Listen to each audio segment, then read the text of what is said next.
Assalamualaikum warahmatullahi wabarakatuh. Waalaikumsalam warahmatullahi wabarakatuh. Alhamdulillah, wassalatu wassalamu ala Rasulillah wa ala alihi wa sahbihi wa man wala. La haula wa la quwwata illa billah. Rabbi shrah li sadri wa yassir li amri wa hlul 'uqdatam min lisani yafqahu qawli. Amma ba'd. Alhamdulillah teman-teman, pada hari ini kita bisa diberi kesempatan untuk berkumpul, untuk bertemu kembali di mata kuliah Bahasa dan Sastra Indonesia. Sebelumnya kepada yang terhormat Bu Diah Puspitaningrum selaku dosen pengampu mata kuliah Bahasa dan Sastra Indonesia, dan teman-teman sekalian di sini semuanya yang insya Allah sehat, barokah semuanya, puasanya lancar, amin. Langsung saja di sini saya sebagai moderator ya atau master seremoni akan membacakan materi-materi pada siang hari ini. Pemateri pertama Rio Andrian, terus Haliza Ramadhani, nggak tahu ini pemateri berapa. Pemateri ketiga dia 2, pemateri ketiga Amelia Roselina, pemateri keempat Nadia Pemanesi, pemateri kelima Aulia Alifiana, pemateri keenam Anggur Ferinisa, pemateri ketujuh Amelia Rahma. Oke, kali ini kita langsung saja masuk ke pemateri pertama aja biar menyingkat waktu karena waktunya terbatas. Ya.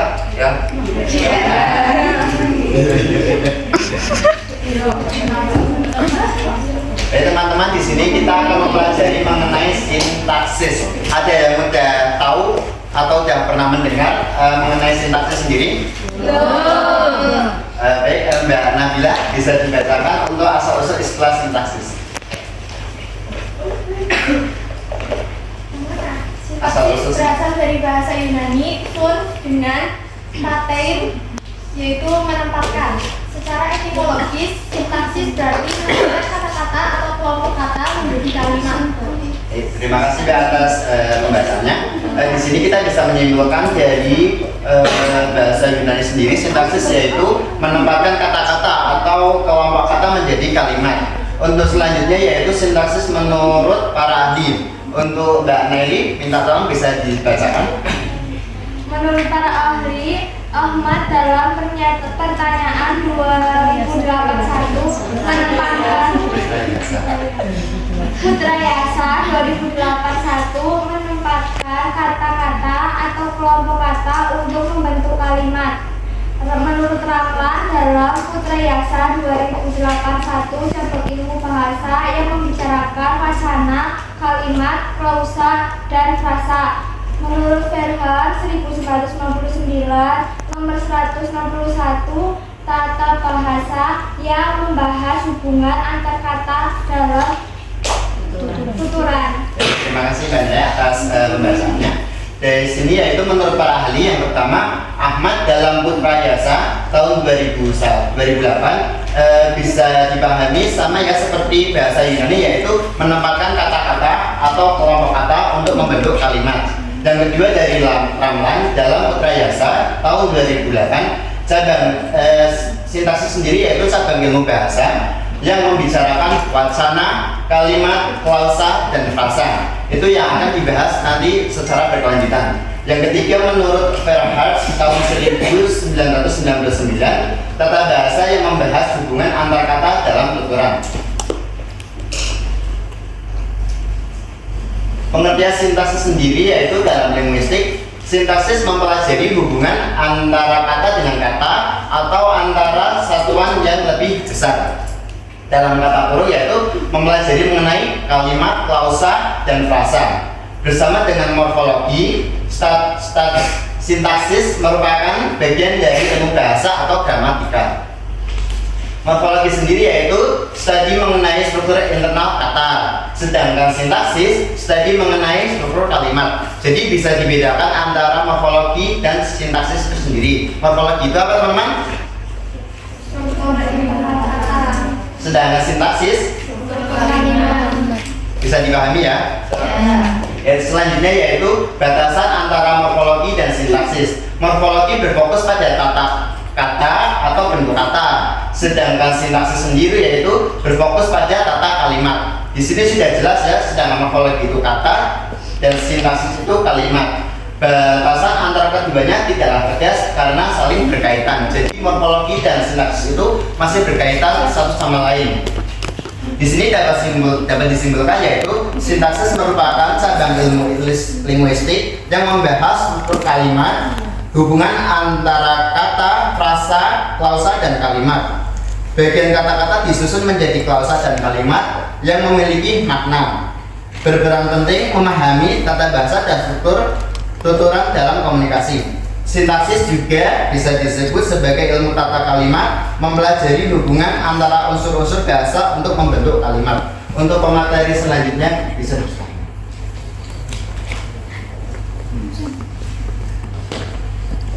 Nah, jadi satuan gramatika itu ada berapa itu? 4 kan? Sebutkan dong. 1 kata, 2 frasa, klausa, kalimat.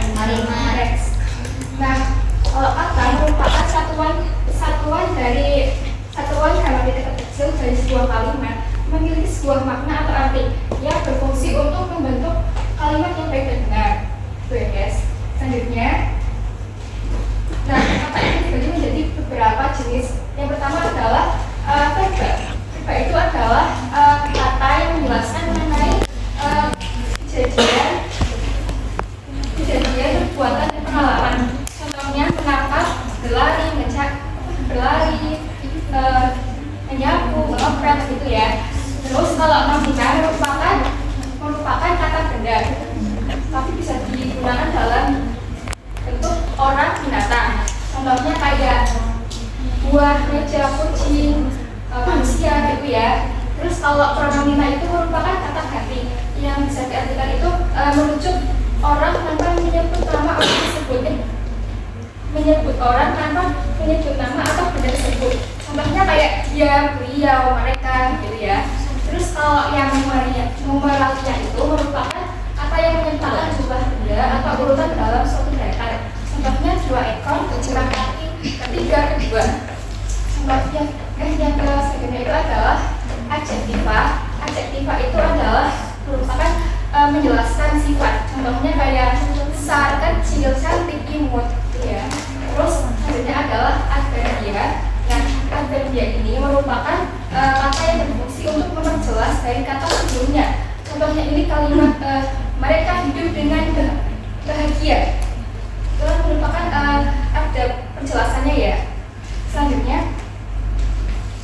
nah, frasa merupakan gabungan dari 2 kata atau lebih yang digabungkan bersama untuk membentuk makna yang spesifik. Jadi bisa disebut dengan kelompok kata. Contohnya itu adalah sore ini paman dan bibi berlari kencang. Kalau kata sore itu kan merupakan kalimat keterangan waktu ya. Kalau diberi ini berarti kan kita tahu berarti sore ini gitu kan. Terus paman dan bibi merupakan 2 orang subjek. Nah, kalau yang berlari kencang itu kata berlari kan merupakan kata apa namanya tadi itu kerja. Nah, kalau diberi kata kencang berarti kita tahu dong, oh berarti mereka berlari kencang itu merupakan frasa. Itu paham kan? Nah, selanjutnya. Nah, frasa itu dibagi menjadi beberapa kelompok. Yang pertama itu adalah frasa nominal, merupakan frasa yang menjelaskan yang menggunakan kata benda. Contohnya buku pelajaran, meja baru, meja kayu gitu. Nah, kalau yang kedua ini menggunakan kata kerja. Contohnya kayak berlari cepat, terus membaca buku, menulis surat. Nah, kalau yang adjektiva itu merupakan frasa yang menggunakan kata sifat seperti warna biru, sangat cerah, kaya rasa. Dan itu adalah frasa preposisional yang menggunakan kata tempat atau waktu. Nah, kalau tempat itu berarti contoh frasanya itu di rumah, di sekolah gitu. Nah, kalau yang waktu itu berarti pukul 8, sore tadi, siang tadi gitu.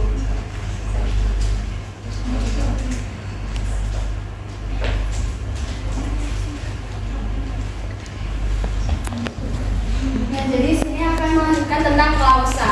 Klausa adalah sebuah kata yang terdiri dari subjek dan predikat yang membentuk satu kesatuan makna. Jadi intinya klausa itu satu sekumpulan kata yang terdiri dari subjek. Subjek itu yang menunjukkan pelaku dan predikat itu yang menunjukkan tindakan. Jadi contohnya, saya makan. Saya itu kan sebagai subjek, terus makan itu kan sebagai predikat. Nah, jadi kalau saya ini memiliki subjek saya dan predikatnya itu makan. Jadi kalimat ini itu membentuk kalimat lengkap dan bermakna. Terus jenis-jenis klausa. Ada klausa independen, yaitu klausa utama. Klausa ini tuh bisa berdiri sendiri tanpa bantuan dengan klausa yang lain. Yang terdiri dari predikat dan subjek. Contohnya, saya pergi ke pasar. Saya itu sebagai subjek, pergi ke pasar itu kan sebuah tindakan ya. Jadi pergi ke pasar itu adalah predikat. Terus klausa dependen, klausa terikat. Klausa ini tidak dapat berdiri sendiri. Klausa ini tuh membutuhkan klausa lain seperti kata penghubungnya itu, misal karena, meskipun dan sebagainya. Nah, contohnya, karena hujan turun, saya tidak pergi ke sekolah. Karena itu kan sebagai kata penghubung ya. Terus kalau misal cuma kalimatnya cuma karena hujan turun, jadinya kan kita tidak mengetahui info yang lebih lengkap ya. Jadi kita juga membutuhkan kalimat yang kedua, intinya saling melengkapi gitu. Terus ada klausa nominal. Klausa ini berfungsi sebagai objek atau pelengkap dalam kalimat, biasanya berisi kalimat tanya. Contohnya, apa yang kamu bicarakan? Nah itu berfungsi biasanya itu kalimat tanya itu atau pernyataan yang berhubungan dengan kata benda. Jadi dengan contoh ini itu klausa ini berfungsi sebagai objek dalam kalimat tanya yang menggantikan objek benda. Terus kalimat adalah satu bahasa yang terdiri dari satu atau lebih klausa yang memiliki makna lengkap dan dapat berdiri sendiri. Jadi ininya ciri-ciri kalimat itu memiliki makna yang lengkap, terus mengandung subjek dan predikat, dan diakhiri dengan tanda baca. Ada jenis-jenis kalimat. Ada kalimat deklaratif, yaitu kalimat pernyataan yang biasanya diakhiri dengan tanda baca titik. Contohnya, saya belajar di rumah. Itu sudah sangat jelas ya, saya belajar di rumah. Terus kedua ada kalimat interrogatif, yaitu kalimat pertanyaan. Contohnya, biasanya itu kalimat pertanyaan itu diakhiri dengan tanda baca tanya. Contohnya, apakah kamu sudah makan? Tuh. Terus ada kalimat imperatif, yaitu kalimat perintah. Kalimat perintah itu digunakan untuk menginginkan permintaan atau perintah. Biasanya diakhiri dengan tanda seru.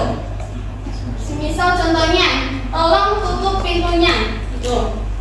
Terus ada kalimat eksklamatif, yaitu kalimat seruan.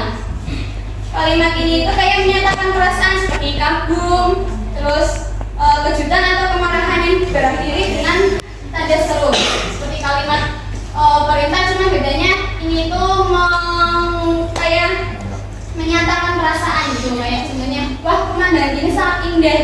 Jadi itu contoh dari kalimat kagum.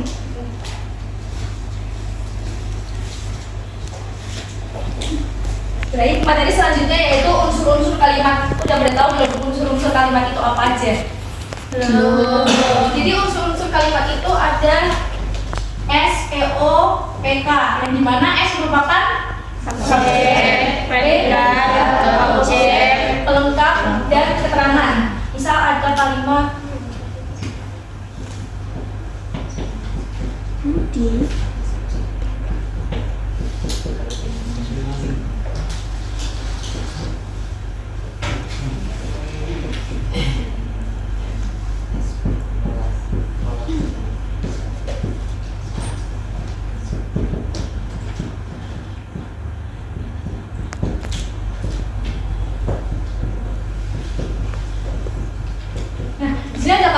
Budi memberikan buku kepada adiknya di ruang tamu. Di sini Budi sebagai subjek, memberikan merupakan predikat, buku merupakan objek, kepada adiknya adalah pelengkap, dan di ruang tamu sebagai keterangan. Nah, yang pertama subjek. Kenapa sih Budi disebut subjek? Karena di sini subjek merupakan pelaku dalam satu kalimat ini. Seperti itu. Jadi siapa sih yang memberikan buku kepada adiknya di ruang tamu. Dan di sini siapa? Budi. Nah, jadi subjeknya di sini atau pelaku dalam kalimat di sini yaitu Budi sebagai subjek. Yang kedua memberikan sebagai predikat. Predikat itu merupakan tindakan yang dilakukan oleh si subjek sendiri itu. Jadi Budi ngapain nih? Ngapain buku kepada adiknya di ruang tamu gitu? Memberikan. Jadi memberikan juga bisa diganti dengan menyerahkan atau apalagi ya contohnya. Bisa melemparkan. Jadi predikat itu merupakan tindakan yang dilakukan oleh subjeknya gitu. Kalau objek, buku itu kan sebagai objek, di mana objek itu merupakan sasaran dari si predikatnya. Jadi subjek itu, predikat merupakan tindakan dari subjek dan objeknya itu merupakan sasaran si predikatnya gitu ya. Jadi apa sih yang diberikan kepada adiknya di ruang tamu? Yang diberikan kepada adiknya di ruang tamu yaitu buku gitu. Kepada adiknya yaitu pelengkap. Nah, pelengkapnya itu kalau misal nggak ada pelengkapnya, Budi memberikan buku di ruang tamu juga bisa. Cuma di sini kita membahasnya lebih luas lagi, ada bagian pelengkapnya gitu. Jadi pelengkapnya itu sebagai kata yang membangun satu kalimat menjadi utuh gitu ya teman-teman. Yang terakhir ada keterangan. Keterangan itu tambahan informasi tentang SPO-nya. Kayak Budi memberikan buku kepada adiknya, gimana gitu lah. Keterangannya menunjukkan keterangan tempat yaitu di ruang tamu seperti itu teman-teman.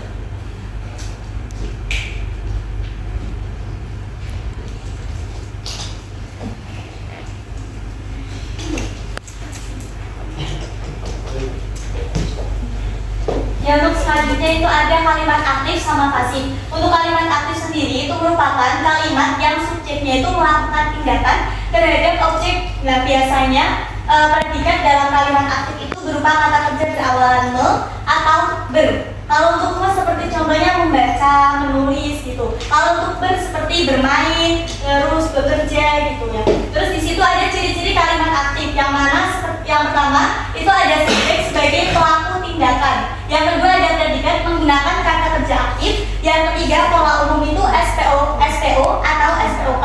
Nah di situ contohnya itu ayah membaca koran setiap pagi. Nah di situ ayah sebagai subjek, untuk membacanya sebagai predikat, terus korannya sebagai objek. Kalau untuk setiap pagi itu maksudnya keterangan. Dan contoh yang SPO itu bisa ayah membaca koran gitu aja. Terus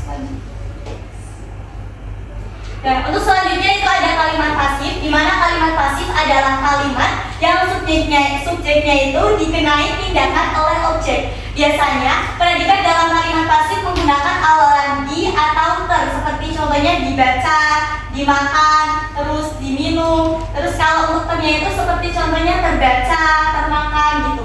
Nah, di sini ada ciri-ciri kalimat pasif. Yang pertama ada subjek sebagai penerima tindakan. Yang kedua ada predikat menggunakan kata kerja pasif. Yang ketiga pola umum OPS atau OPSK. Di sini kan ada contoh kalimat pasif, ada koran dibaca oleh ayah setiap pagi. Nah, di situ untuk korannya itu sebagai objek, dibaca sebagai predikat karena di situ ada tertera predikat dalam kalimat pasif menggunakan awalan di. Nah ini dibaca di ya oleh ayahnya sebagai subjek ya. Di sini kalau untuk kalimat pasif subjeknya itu dikenai tindakan, beda sama kalimat aktif. Kalau untuk kalimat aktif itu subjeknya itu sebagai pelaku gitu. Nah untuk setiap pagi itu keterangan. Nah di sini ada selanjutnya ada kalimat langsung, di mana kalimat langsung itu adalah kalimat yang mengutip perkataan seseorang secara langsung dan ditandai dengan tanda petik petik ganda atau petik tunggal. Nah, bedanya petik ganda sama petik tunggal itu kalau untuk petik ganda kan yang kayak gini ya, Mbak. Kalau petik ganda kan kayak gini. Nah, kalau untuk petik tunggal kan kayak gini. Nah, di sini untuk bedanya petik ganda sama petik tunggal itu kalau untuk petik ganda itu mengambil dialog atau kutipan langsung. Seperti contohnya itu, ibu berkata, petik ganda belajarlah dengan giat agar sukses. Nah kalau untuk yang ini, yang petik tunggal ini mengambil petikan yang ada dalam petikan lain. Seperti contohnya itu seperti ini.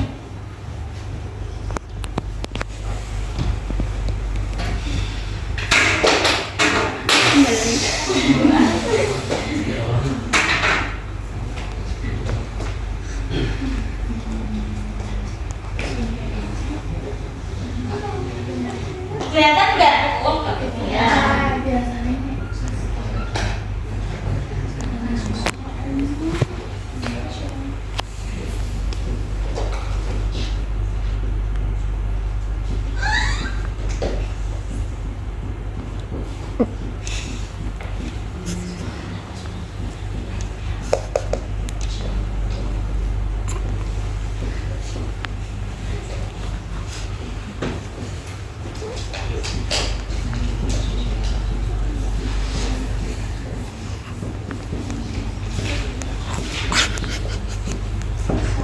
Nah, di sini bisa dibedakan kalau untuk kali apa yang petik tunggal itu ini di sini nih.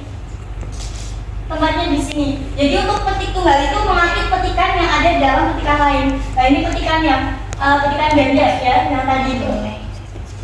Gitu seperti itu. Bisa dipahami?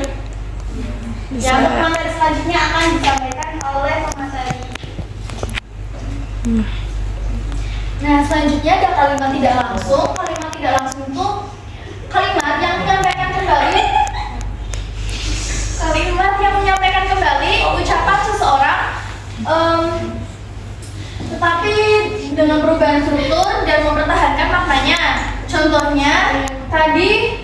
Contohnya, ibu berkata, agar saya belajar dengan giat agar sukses. Gitu. Terus ada lagi contohnya, Ali bertanya kapan mereka akan pergi ke taman. Jadi begitu menyampaikan kembali ucapan seseorang. Nah, ciri-cirinya itu tidak menggunakan tanda petik, juga menggunakan kata penghubung kata ganti orang. Paham? Enggak. Paham? Enggak. Jadi kalimat tidak langsung itu menyampaikan kembali apa yang orang itu katakan. Nah, jadi saya bilang kamu harus olahraga biar sehat. Terus ada orang lain bilang, kata Anggun, Nadia disuruh belajar agar sehat. Itu.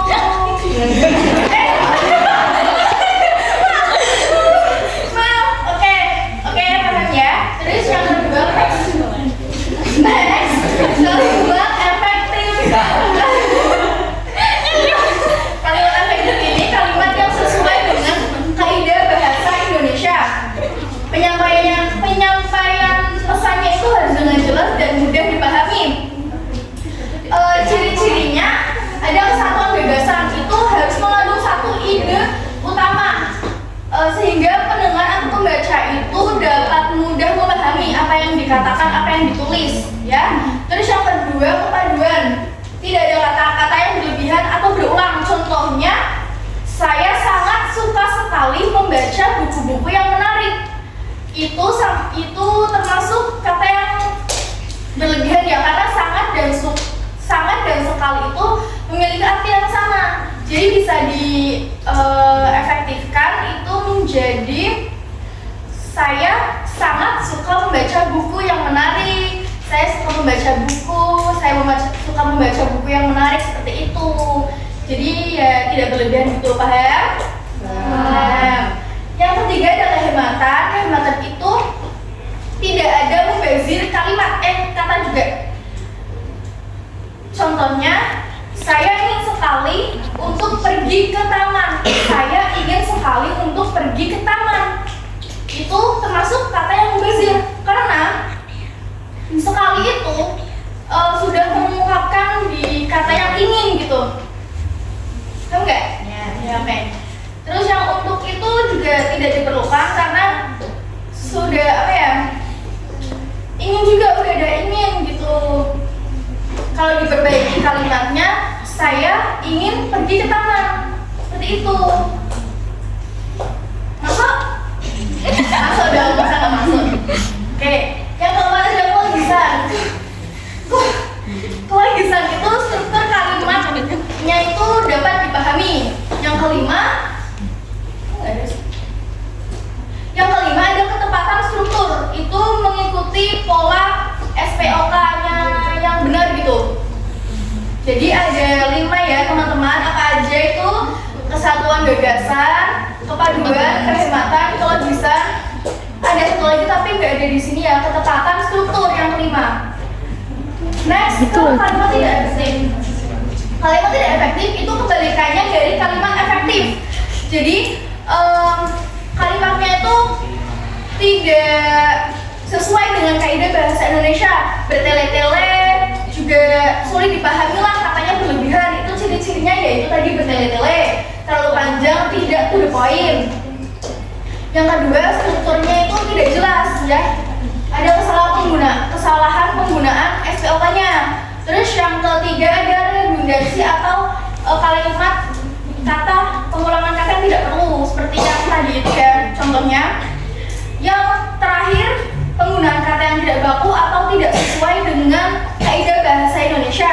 Itu ciri-ciri dari kalimat tidak efektif. Jadi kebalikannya dari kalimat efektif ya teman-teman. Nah contohnya, kalau kalimat efektif ada perbedaan dari kalimat efektif dan tidak efektif. Contohnya itu yang efektif kami akan tidak efektif dulu. Kami akan segera mengirimkan laporan itu segera. Itu kan kalimatnya kan berulang-ulang ya. Jadi kalau diefektifkan, kami akan segera mengirimkan laporan itu. Cukup seperti itu saja teman-teman. Terima kasih. Selanjutnya akan dijelaskan oleh pemateri selanjutnya.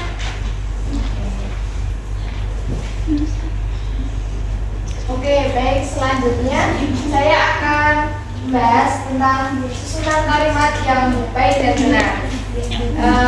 Kayaknya udah pada ngantuk nih. Ayo, biar gak ngantuk kita baca bareng-bareng yuk.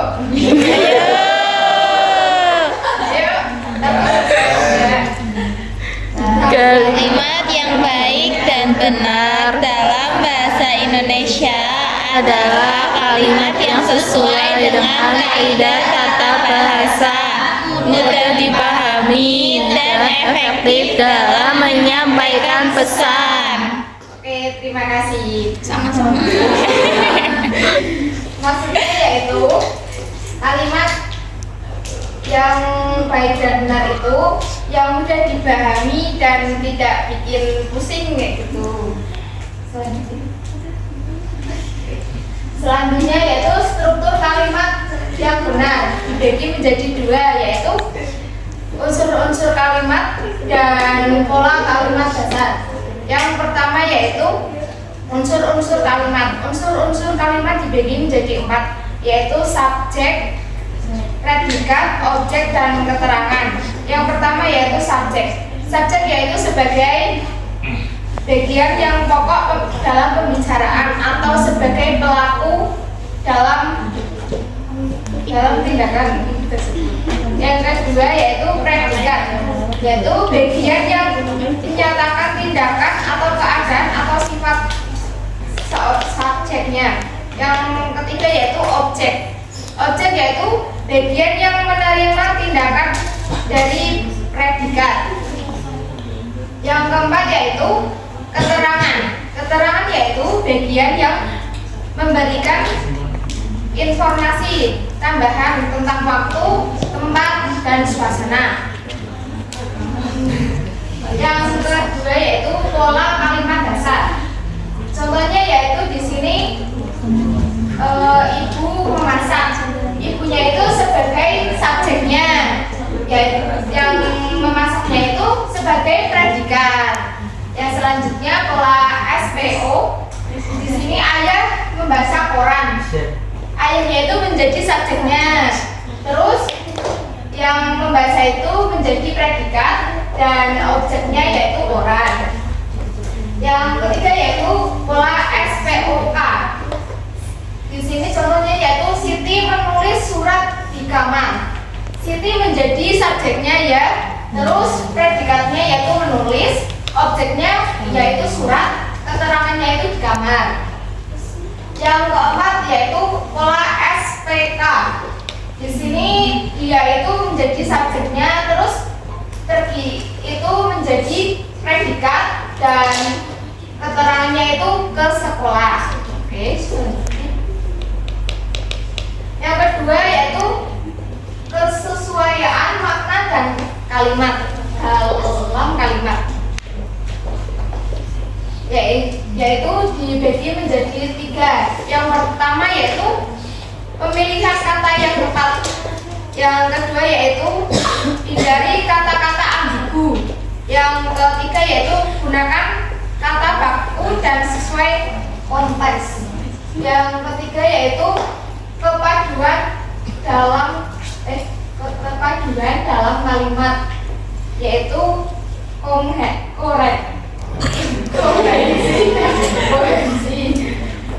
kohensi yaitu kepaduan makna, dan kohensi yaitu kepaduan bentuk.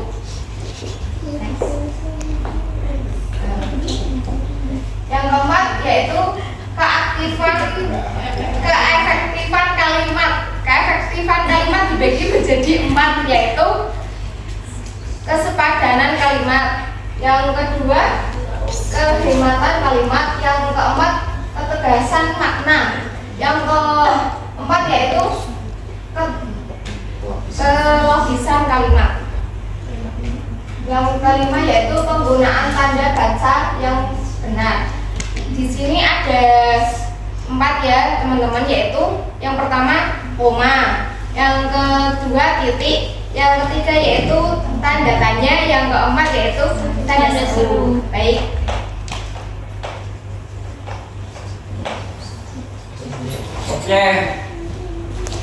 Oke, kita lanjut ke sesi tanya jawab dulu ya teman-teman.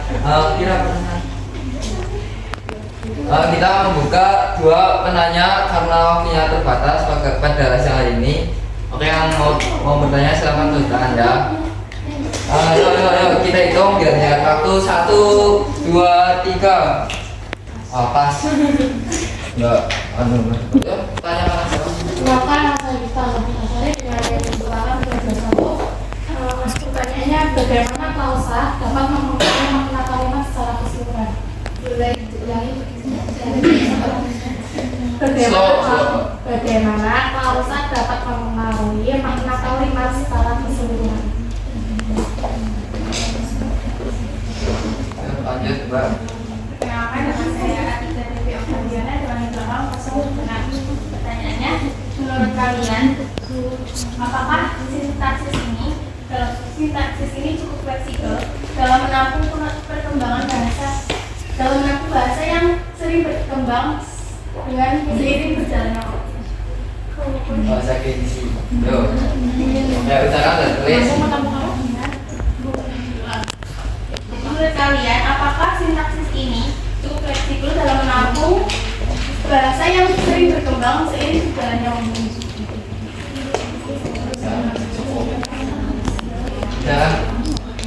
Ya, sambil menunggu kelompok ini kelompok diskusi, di sini saya ada stretching. Barangkali ya di sini muka-mukanya ada pada lemes-lemes banget ya kelihatannya karena puasa ya, biar semangat. Gimana? Mau nggak kalau stretching? Mau lah, masa nggak mau? Aduh, kan biar semangat ya. Yo, semangat. Ini cuma tes doang kok, tes udah sambil duduk wis, nggak apa-apa wis. Cuma tes konsentrasi doang. Kalau kalian dengar kata kecil pada hewan, itu kalian gambarannya hewan apa? Semut. Kalau besar? Kalau tinggi? Jerapah. Kalau panjang? Ular. Kalau pendek? Ular. Ular ya, ular kita ular. Terus kalau nggak tinggi maksudnya endep. Ya maksudnya Kelinci. Kelinci. Oh ya, oke. Apa berarti ini ayam? Nah, nanti saya tunjuk seseorang. Nanti tapi lawan katanya ya. Saya misal gajah. Lawan katanya gajah kan kecil gitu ya. Nah, itu buat konsentrasi kita. Biar otak kita itu cair. Misal saya tunjuk Mas Syaol. Gajah. Bukan. Gajah tuh kan besar. Berarti lawan katanya besar. Kecil. Ya, sama lawan katanya panjang, pendek. Biar fresh. Kayak lemes-lemes banget soalnya. Yuk. Kalau pendek, Ush. Fokus. Nggak boleh komen atau debat. Fokus. Ini buat contoh dulu ya. Baik. Semut. Oke, nggak apa-apa. Ini kalau salah hukuman ya. Ada hukuman. Ya. Nggak apa-apa. Iya. Nyanyi di depan. Ya udah, nggak apa-apa, ya udah. Oke, lanjut nih ya, saya tunjuk ya. Mbak Rifa.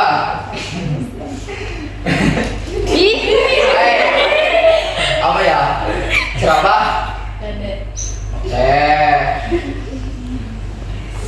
Mbak Anu, apa itu? Ya, dengan ya kucing.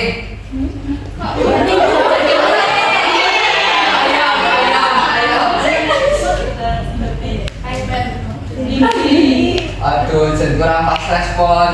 Oke. Yo, cepetan. Yo. Fokus semuanya fokus. Fokus tatap mata saya, yo. Canda. Mbak Anu yang baju kuning. Ya, siap enggak? Harus siap dong. Ular. Oke, siap. Gajah Mbak. kecil. Ya. Ada X-nya ya. Terus apa lagi ya? Ulat. Pesawat. Ya jawab tuh. Udah kan? Udah kok belum? Udah, ini udah. Oke. Udah ya segitu doang. Alhamdulillah udah pada. Anu kan ketawa kan?